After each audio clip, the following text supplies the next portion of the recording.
Alright, GM everyone, NK here and welcome back to my channel. So episode 5 na tayo ng ating Arena 8 grind and ang goal natin is to hit the 4,000 trophies.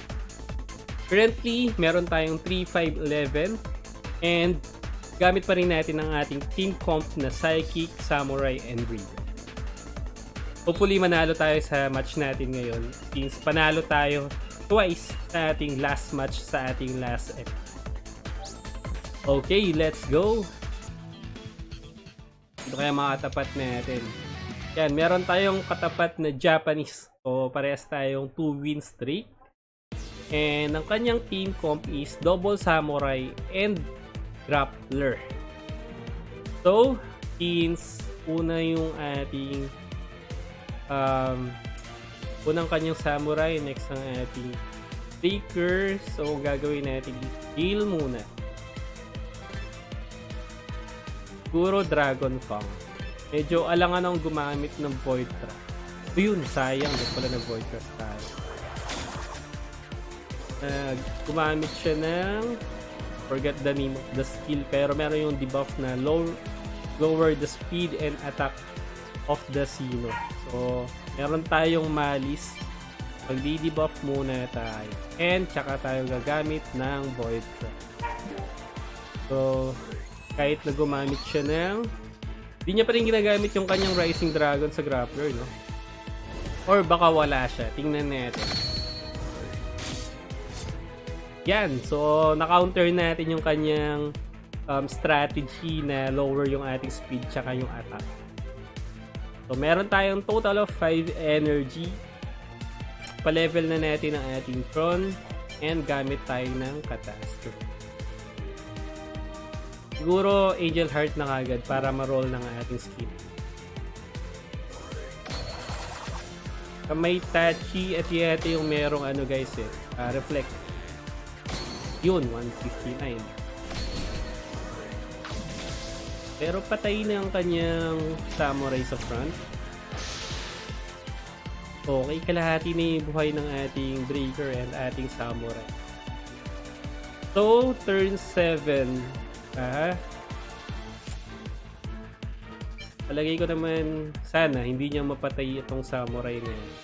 Or Little Thunder muna tayo para merong shock effect.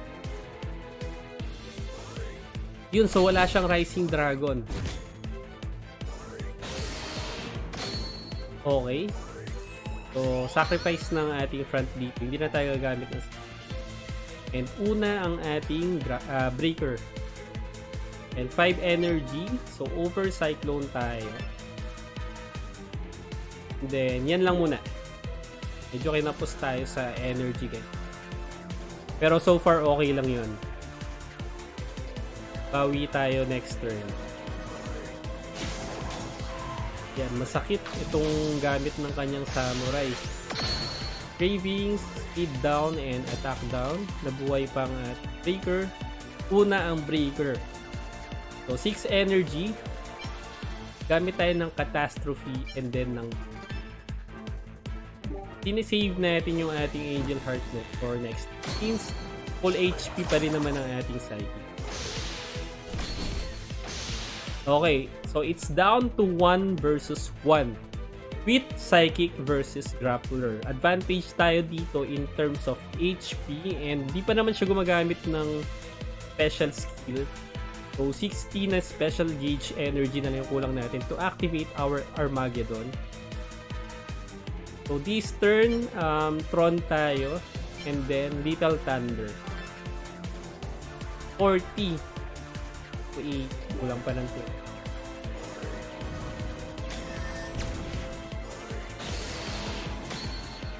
2. Sinave pa rin natin yung Angel Heart natin for next turn.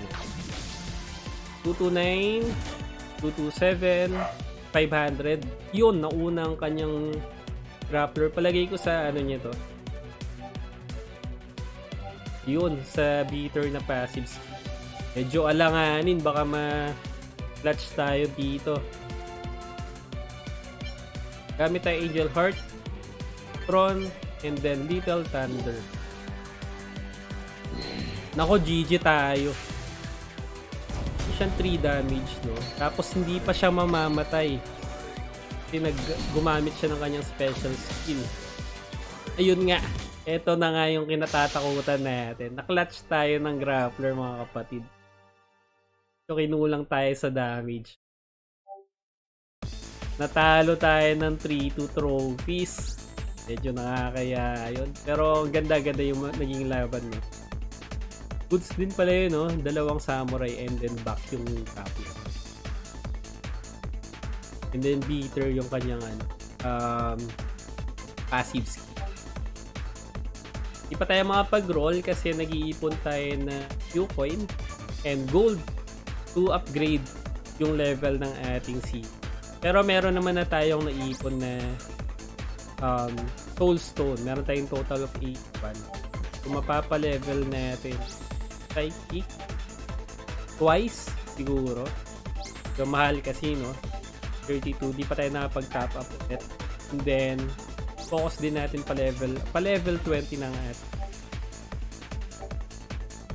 Alright, so yan muna. Medyo pahinga muna tayo at nadadalas ng ating talo. Balik na naman tayo sa 3-5 trophies, guys. Pero okay lang yon. So, pahinga muna tayo this Sunday today. And that's it, guys, for today's episode.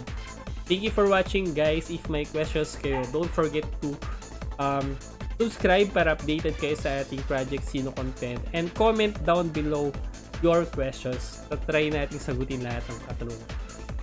Thank you, guys. NK here and GG. Kita-kits sa ating next episode.